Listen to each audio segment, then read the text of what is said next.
What is going on, guys? I'm Optimus Philip, and you'll excuse me if this video feels a little rushed. It is Wednesday morning as I record this. I have not yet seen today's episode, and I'd like to get this video done as soon as I can so I can watch that and enjoy New Year's Eve. So let's just get right into it. Gonna be honest, I didn't really enjoy this episode that much. It wasn't necessarily bad, it was just kind of boring. I had a hard time getting into it, at least up until the end.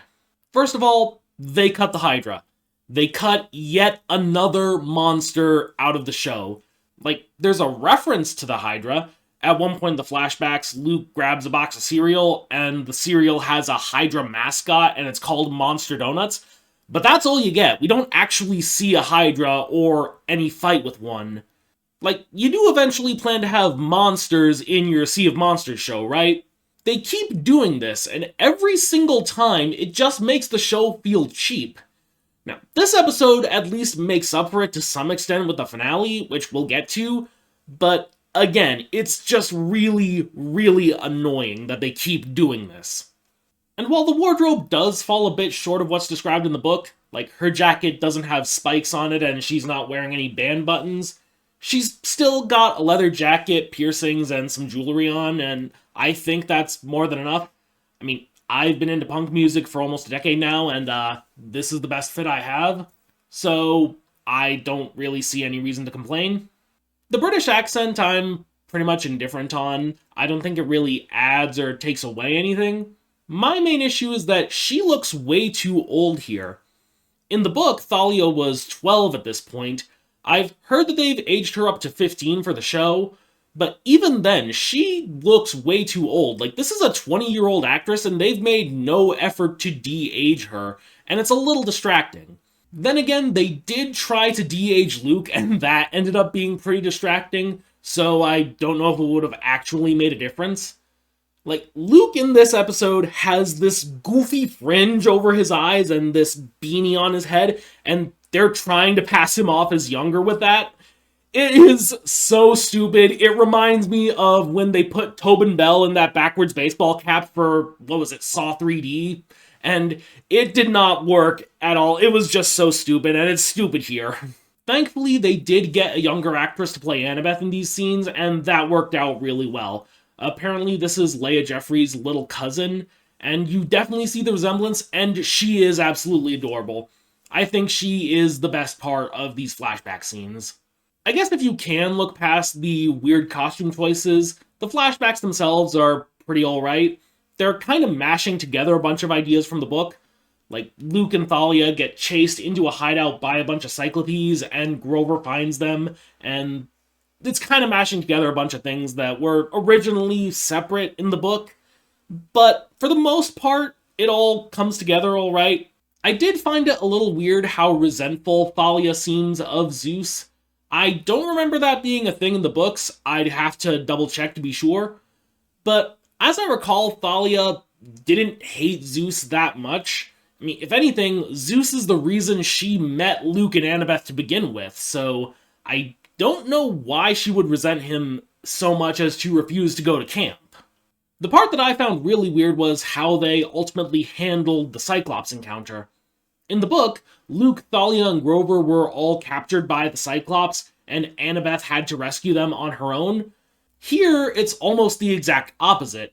Annabeth gets captured by the Cyclopes, and Luke, Thalia, and Grover have to come rescue her. I suppose this doesn't affect the overall plot that much, but it does have major implications on the characters. In the book, Grover took the brunt of the guilt over this for not only leading them into the Cyclops' lair to begin with, but also costing them time to evade the Furies, which led to Thalia's sacrifice. Here, Annabeth carries the guilt for that because it was her getting captured that led to all that happening. So yeah, it's one of those changes that may seem inconsequential at first, but when you really think about it, it has major effects on the story.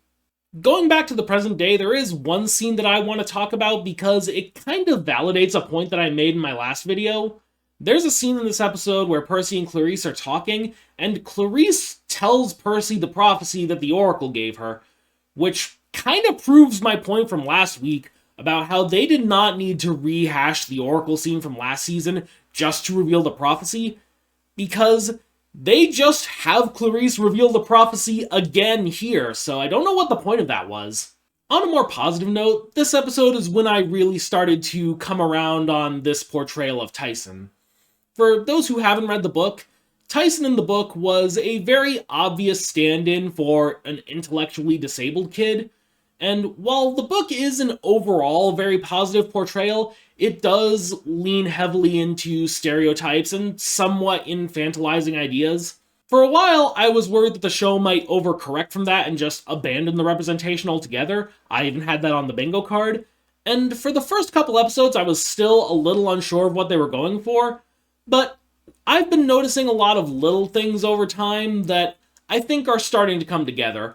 It does feel like they've sanded away all those rough edges, but still left the core of the character intact and made a more sensitive, more realistic portrayal. So, yeah, I approve of this version of Tyson. And on a similar note, we actually got to see a glimpse of Rainbow in this episode, which I was kind of surprised by. When they didn't have the hippocampi in episode 2, I was worried that they just cut them out altogether, but no, they're actually still including them, just in a slightly different role. So far, Rainbow is the only one we've seen, but maybe we'll see more in the finale. I don't know yet, so spoiler alert, we're not putting that on the bingo card just yet. But going back to things that bugged me, this episode went really hard on the Percabeth moments. Like, there are multiple scenes in this episode where Percy just goes on about how smart and talented and incredible Annabeth is, and Annabeth talks a lot about how she can't stand to lose Percy the way she did Thalia. And like, I get it. These two are a great couple in the books. We want to see them get together. But at the same time, please, take it easy. Like, this is a storyline that needs time to build up and grow and mature into them actually getting together at the very end of the series. Don't rush things, please. But all that being said, this episode had an amazing conclusion. We get to see Scylla and Charybdis in all of their glory. They do not skimp on the effects here. Scylla does look a little odd. She has more of a crustacean look to her compared to the more serpentine look she was described as having in the book. But I really did like this. For once, it felt like the money was on the screen. Though, I do have one small gripe with this sequence, and that is how they handle the ship being destroyed. Now, it looks cool, don't get me wrong, but it is very different from the book in a way that I think hurts the story. In the book, the boiler room bursts into flames, and Tyson runs down there to fix it, knowing that it's likely to explode, because he needs to do it in order to keep the quest going. So, when the ship does explode, Percy and Annabeth are left with a ton of guilt and pressure to carry on with the quest and see it through, because, as far as they know, Tyson gave his life so that they could keep going. Here, he's just another casualty. He happened to be down in the boiler room, everything was going fine, and then Annabeth drops the thermos and the ship gets torn apart. There is no sacrificial element, which I think kind of undermines the impact his death had in the book. So, yeah, that was a little disappointing. So, yeah, that's pretty much all I have to say about this episode. Had a really good final sequence, but aside from that, I just couldn't really get into it.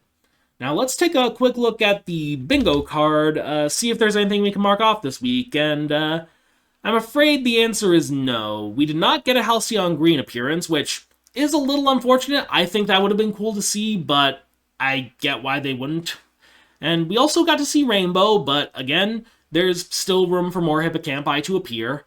So, yeah, and there's nothing else on the bingo card or on the bingo master file, so yeah, I guess that's a little disappointing, but hey, we got a new episode out right now, so yeah, I'm gonna go edit this video together, then go check out the new episode. Hopefully there'll be more to talk about with that one, and maybe more to mark off on the bingo card. But until then, this is Optimus Philip, rolling out.